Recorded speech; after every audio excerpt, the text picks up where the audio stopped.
Hey, it's Alex Radical from Board Game Co., and I wasn't planning on doing this video. I say that a lot, I know, because often I'm not. But I had enough people in the comments asking for this, and so I figured, hey, I'm now doing 2 videos a day, sometimes, when there's a reason to, like today. And so to that end, basically, we're just going to have a short update on Scarface 1920, a game that is going to be ending in, like, 18 hours or something like that. So act now, act quickly, or just back at $1 and hope for access to the pledge manager and all of that.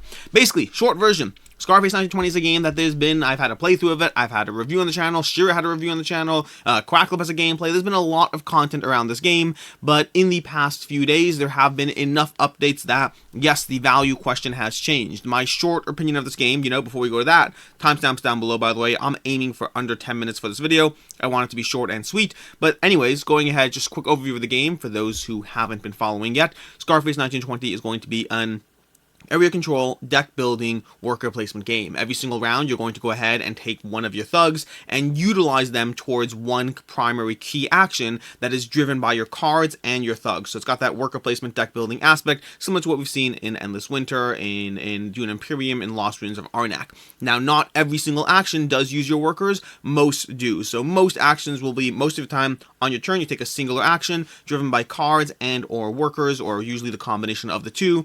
And those actions are going to be things like, moving your thugs around the board to take control of an area, taking control of an area, going ahead, recruiting more cards into your deck, recruiting, buying access, lowering your threat with the FBI, all these different kinds of things. You're trying to effectively balance the various machinations of the game, of the board, and most of those come down to trying to get as much points as possible in the form of money. You're going to want to get money. You can do so through a variety of ways. The most common way is going to be generating various goods. One of the actions you can take is going to your dealers, so you can generate, guns and alcohol or whatnot, and then trying to go ahead and sell that so you can get money. So you're trying to build up a bit of an economic engine, a bit of a threat, a bit of area control, a bit of the card play you have in the game. The jobs are going to be incredibly impactful in this game. You have these job cards that you're going to start with a pre-game draft, but you're also going to draw them as the game goes on. What those job cards do is they effectively give you powerful abilities, either one-time use or ongoing in your tableau, but they give you ways to break the game. So you're constantly trying to achieve these jobs to perhaps take out an opponent's entire neighborhood, or maybe build it up so that when you do X, Y, and Z, you get more rewards for that. So a little bit of tableau building, a little bit of deck building, a little bit of worker placement, all of these things combined into a game that really strongly gives over that mobster feel. So that's overall Scarface 1920. That's the summary of the game. Summary of my opinion on the game.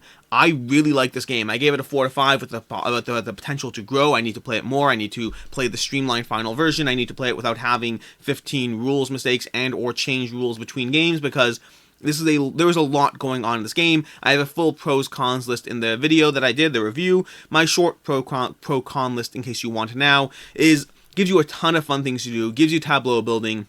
Like the tableau building is a lot of fun in terms of the jobs you can build up and or the deck building aspect and or powering up your boss. Those things are all fun. The area control is on the lighter side, a little more focused on the threat of area control than the actual area control. That's not a pro or a con, that just is what it is.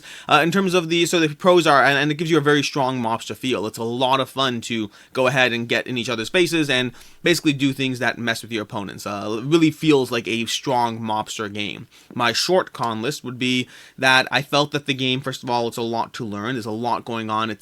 I'm summarizing it as much as possible, but there's a lot going on in this game. It could be a bit overwhelming to actually learn. Game time's fine. Comes in at around 2 hours, which is not bad. I'm totally fine with that. Past that, what were my other cons?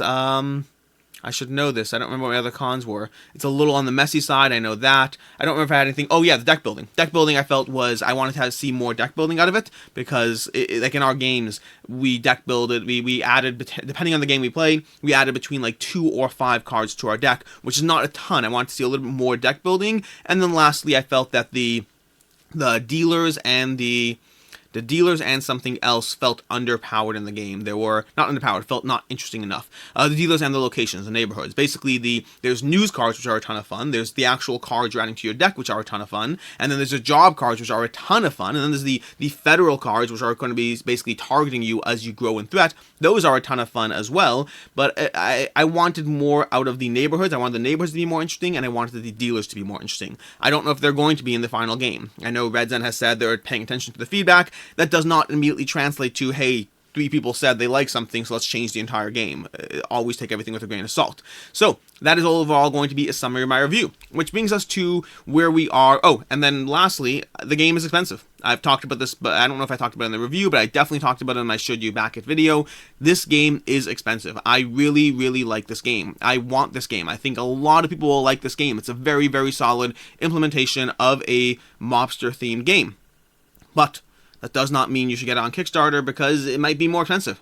And hence this video. That is the entire reason why we have this video going up today, which is because they've had a lot of things added in the past few days, and my previous, hey, it's expensive, back it if you want to, but I'm not confident it's the right move, especially because you're paying like an extra $50 for a few extras that may or may not be worth it to you, especially depending on how much you like this game. It's going to be cheaper in retail. All those things were things that I said, and those things are mostly no longer true, with caveats. So, fortunately, they have a nice little Why Back Now section over here where they talk about all the things they've added to the game, and they very nicely list what is Kickstarter exclusive or not. Keep in mind, the last 48 hours, the last 24 hours of a campaign can have a lot of changes, a lot of things added, a lot of additions, which might make this section even larger by one or two things. I would guess if it does make it larger, it's going to make it larger by adding more unique vehicle sculpts for the other vehicles. Basically, you have two kinds of vehicles in the game. You have your trucks and your cars. They now have unique cars. We'll come back to that in a second. If they add more things, I would guess that we're going to have the customized crime rate markers. I would guess that we're going to see customized trucks as well, but that's not a guarantee at all. I think it would be a shame not to, because at this point, everything else is customized. But let's go ahead and go into that. So, what do we have? To begin with, we have unique sculpts. We have more unique sculpts for the thugs. Keep in mind, that is not Kickstarter exclusive. That's going to be the retail version as well. So that's not really a reason to back on Kickstarter. That's a reason to get the game, not a reason to back on Kickstarter.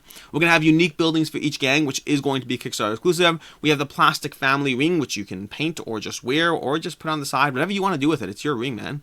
You have the linen finish for the cards, not Kickstarter exclusive. We have 7 new job cards. Basically, we're going from, I believe there's 38 job cards to an additional 7. That's basically a fifth as many, a seventh. No, fifth. I did it right the first time. That's his fifth as many cards. That's almost 20% more cards, 18% more cards, and I already talked about, but I mean it, how impactful the job cards are in this game. I want Red Zen to put out a pack of 10 more job cards that I can buy. I'll pay for it. I don't care. I like the job cards. They are like the drafting cards in Blood Rage. They're powers and abilities that will give you both powerful one-time use cards as well as tableau building cards, all giving you more of a way you can tie together different things for just unique intricacies or synergies between the various job cards. Tons of fun. Very excited about those job cards.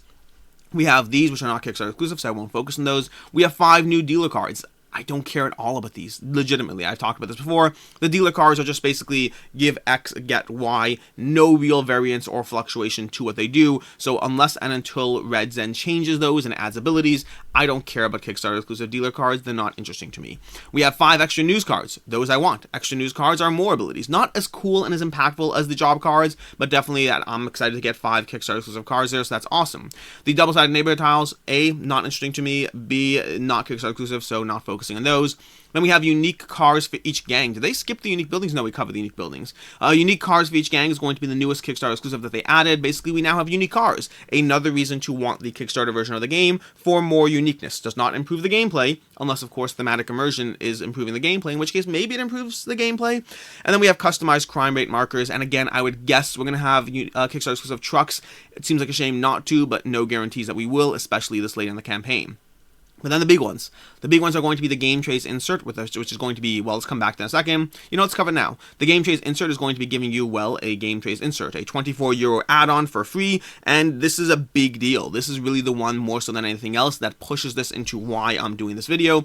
We have unique Game Trace stuff. If they hold up to what I typically expect from Game Trace, then these will be amazing, and having played this game, this player area thing is incredible. I'm a little bit worried, and I'll explain that in a second, but this thing is incredible, just giving you all your stuff in one nice section, both storage friendly as well as table friendly for the game. The little bit worried part comes in from the fact that because of the amount of table space it might be taking up, it might be a little bit much for small tables. If you're playing a 3 or 4 player game of Scarface and now you have your big boss board, which still needs to be on the table, and you have that, I kind of wish they had put the boss board somewhere on this, but you can't really, because the boss board has cubes in it and they'd fall over if it's on the side. It's a little hard to do it. I get that you're basically going to have a little spot over here next to your game trays, and then you're going to have the game trays. So you're going to need both of those in your player area, which means you need the board, which is not small, not huge, but not small, and then you're going to need to have 2 different spots next to yourself, next to each player, to cover both your game trays as well as your boss screen. So a lot of table space potentially to be mindful of. That said, it's not a significant increase over the amount of table space you had before, and it gives you ways to kind of hold your cards or deal with that. Overall, I think these are solidly cool, both from a general setup and tear down kind of stance, as well as from a, what's it called, what's well as from just organization. Now, the big concern I do have is the enforcers. I really, really want these enforcers to have a place to go in the box. If you take the time and energy to give people game trays, and then these have to be stored separately, that would really be sad. Which brings us to the other thing. You have an expansion pack, which is free on Kickstarter, so this will not be free in retail. It's going to be another €27. This brings you 3 enforcers to the game, and some more cards and all of that. That's pretty cool. All of that stuff, and gives you some stuff for solo mode as well. Again, I really, really hope this is being taken into account in the game trays, because it would be a shame to have a separate box just for 3 miniatures. Kind of would take away a lot of the benefit of the game trays. So we are over the 10-minute mark, so much for that. Basically, what does this do to the value? Short version of everything is that this was already, I already felt as of my last Should You Back It video, that this was a decent back. Not a great back, not a bad back. It's a great game, which is going to be much more on Kickstarter than you might want to pay, especially if you're talking about VAT or any of that. It's going to add to the cost, the shipping, the VAT, all that stuff adds, and then the general price point compared to retail as well. So it was expensive. At the same time, and I was saying you're basically paying, once you factor in the Enforcer pack, which I did take into account in my last video, you're basically talking about paying like an extra $40 to get, the differences in Kickstarter to non-Kickstarter, and extra content, new jobs, new dealers, and new all that, new extra news cards. I felt there was a lot of money to ask people to pay. It was money that I am willing to pay as someone who has played the game, and I want every single job card, and I don't want to risk the fact that on the secondhand market it's going to be much more expensive, because people will like this game, and I guarantee you people will like this game. It is a solid game. But that all said, it's still a big price point. The addition of the game trays insert does firmly move it to a much better deal. That additional value of a full insert into the game, hopefully one that accounts for the enforcers, that really does push us into a much better value. That's a full €24 add-on, and something that I was on the fence about before. I felt it was very middle of the road before. This really pushes it into a, if I had any doubts about recommending this as a solid back, those doubts are gone. The caveat, the one caveat I still will add is, if you are backing it and you are not selling it, if you are backing it and you are tabling it yourself, and you do not sell games, and even if you don't like it, you give it away or whatever it is, if you're not taking into account the value, then you still need to ask yourself about what these things add to your gameplay, to your content. If you're not going to keep the game trays, if you're going to throw them out, which some games I have thrown out game trays. I consolidate lots of boxes down to as few boxes as possible.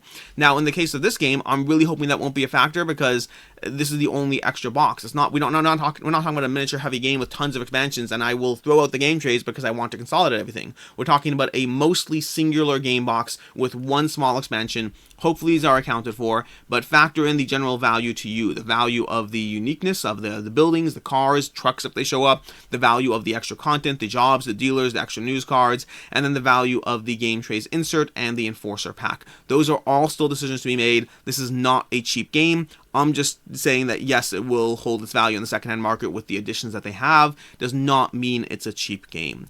That is overall your summary of Scarface 1920. I hope you enjoyed this video. Last minute, doing this morning of the end of the campaign. And as always, until next time, have a good one.